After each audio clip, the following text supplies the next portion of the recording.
Hello everyone, welcome back to the channel Meenu 21। और I hope आप लोग अच्छे होंगे और आप लोग भी दिवाली की सफाई में ज़ोरों शोरों से लगे होंगे। आज मैं गाइज़ आपके संग कुछ क्लीनिंग टिप्स शेयर करने जा रही हूँ, जिससे कि आप अपने पूरे दिन ना सफाई में लग के कुछ ही घंटों में अपने घर की डीप क्लीनिंग कर पाएंगे और बिल्कुल आसान तरीके से। तो चलिए लेट्स स्टार्ट द वीडियो। तो गाइस, सबसे पहली मेरी टिप है कि जब भी आप किसी भी कमरे की सफाई कर रहे हैं या घर की सफाई कर रहे हैं तो आप ऊपर से शुरुआत करिए। जैसे मैं कर रही हूँ, आज मुझे इस लिविंग रूम की डीप क्लीनिंग करनी है, तो सबसे पहले तो मैं कर्टेन्स निकाल रही हूँ और कर्टेन रॉड्स को भी मैं साइड बाय साइड क्लीन करती चल रही हूँ, जिससे कि ना वो हमारा छूटा ना रह जाए। और जब पर्दे क्लीन रहें और हमें लगाना रहे ना, तो हमें क्लीन रॉड्स मिलेंगी। क्योंकि अगर इनको क्लीन मत करिए ना, तो इनकी मेरे कर्टेन रॉड्स की ऐसी डिज़ाइन है, और इन केस अगर आपका कर्टेन रॉड प्लेन भी है ना, तो भी उसे हमें अच्छे से डीप क्लीन करना होता है। तो ये मैंने साइड बाय साइड एक कपड़ा गीला लेके रखी हूँ मैं, और साइड बाय साइड मैं क्लीन करते चल रही हूँ।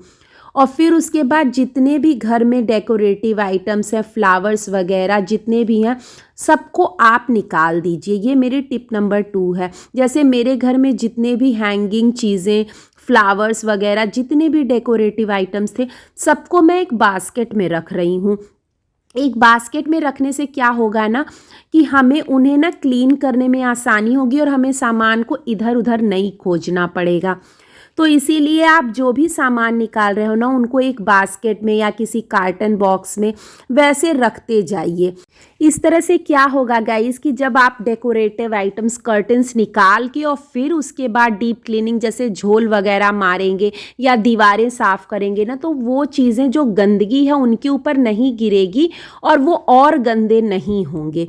इसलिए जो भी आपके डेकोरेटिव आइटम है, जो भी सामान है, कर्टन्स वगैरह मैं निकाल दी हूँ और उनको साइड बाय साइड मैंने धुलने के लिए भी डाल दिया है, जिससे कि वे शाम तक या नेक्स्ट डे मॉर्निंग तक अच्छे से ड्राई हो जाएंगे और फिर मैं उनको आयरन करके लगा दूंगी।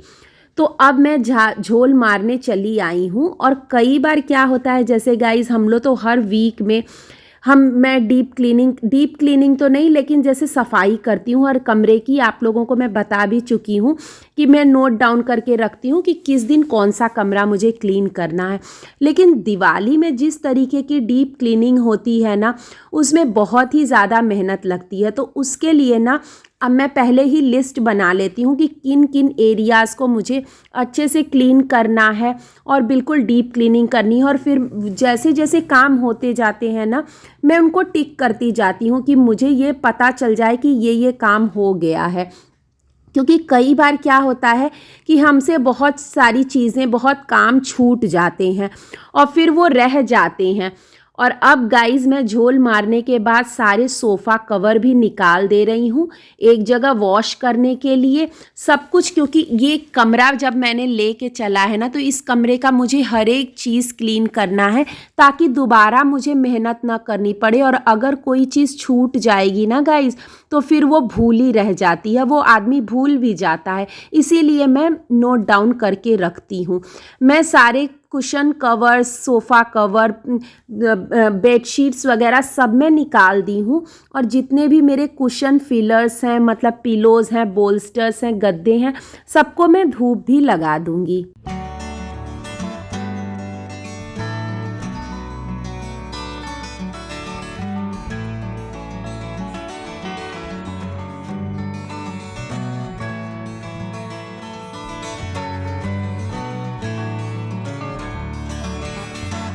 और गाइज़, ये मेरे कर्टेन में ना जो रिंग्स लगी हैं, ये निकल सकती हैं, तो इनको मैं निकाल के ना, इनको भी मैं एक प्लास्टिक की बास्केट में रख ले रही हूँ, जिससे कि ये खो ना जाएं। क्योंकि जब पर्दे हमको वॉश करके लगाने होते हैं ना, तो इधर उधर मिसप्लेस ना हो जाएं। तो इनको मैं ना एक स्क्रू ड्राइवर के पार्ट से निकाल के और एक जगह रख दे रही हूँ। और गाइज अगर आपके कर्टेन के ना जैसे रिंग्स नहीं निकल सकते हैं तो उनको आप क्या कर सकते हैं, किसी रस्सी से या किसी धागे से, या मैं तो क्या करती हूँ पुराने सॉक्स से सारे रिंग्स को एक में जोड़ के और उनको बांध के और तब मशीन में धुलती हूँ, जिससे मशीन भी नहीं ख़राब होती है और कर्टेन के रिंग्स भी नहीं ख़राब होते हैं।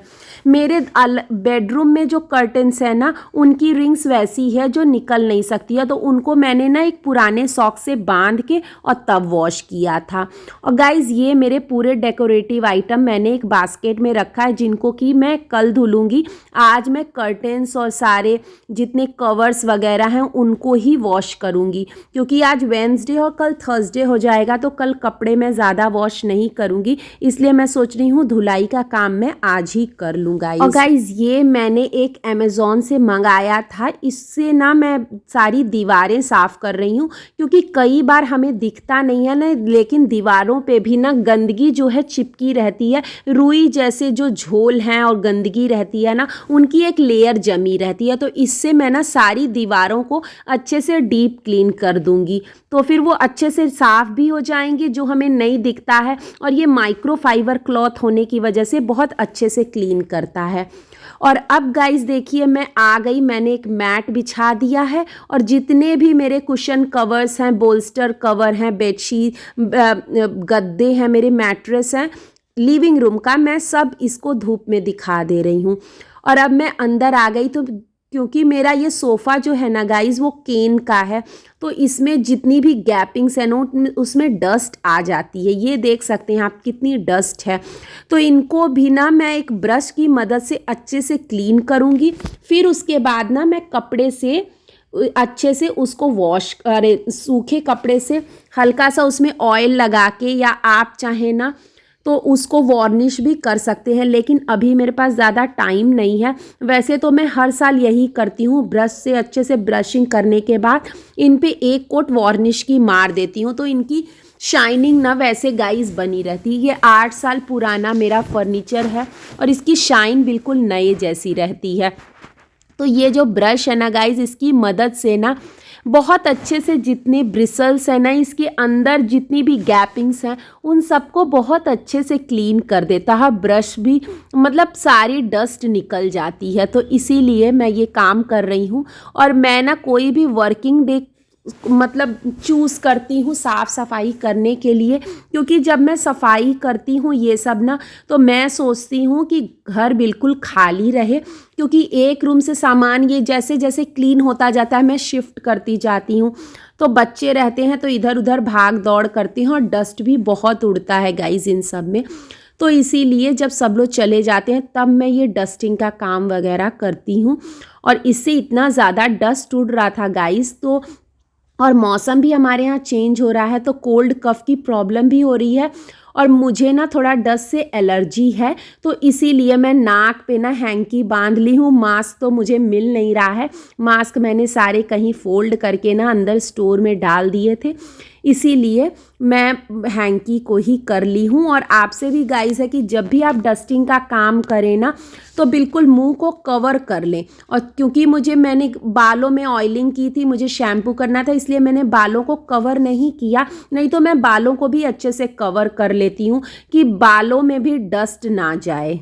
और अब गाइज़ मैं दरवाज़ों को साफ़ करने चली आई, क्योंकि दरवाज़ों के जहाँ हिंजेस होते हैं, स्टॉपर लगे होते हैं ना, वहाँ पे भी बहुत ज़्यादा गंदगी अटकी रहती है और झोल वगैरह लगे रहते हैं। तो इसी ब्रश से मैं ना अच्छे से क्लीन कर रही हूँ। और इनको ड्राई क्लीन करने के बाद ना मैं एक गीले कपड़े में कोलीन लेके ना दरवाज़ों को भी अच्छे से साफ़ कर रही हूँ। देखिए गाइज़ ये कितने ज़्यादा दरवाजे मेरे चमक रहे हैं, क्योंकि मैं इनको रेगुलर साफ़ करती रहती हूँ, कोलीन से इनकी डीप क्लीनिंग भी करती रहती हूँ।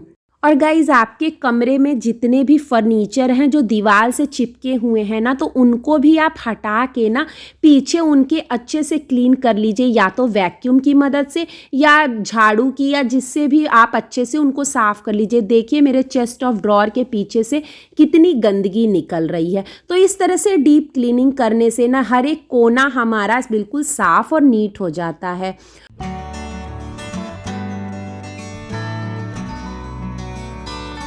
तो गाइज़ आज के व्लॉग में इतना ही। अगर आपको वीडियो थोड़ी भी हेल्पफुल हो और अच्छी लगी हो तो लाइक कर दीजिएगा और चैनल पे नए हैं तो सब्सक्राइब करना बिल्कुल मत भूलिएगा।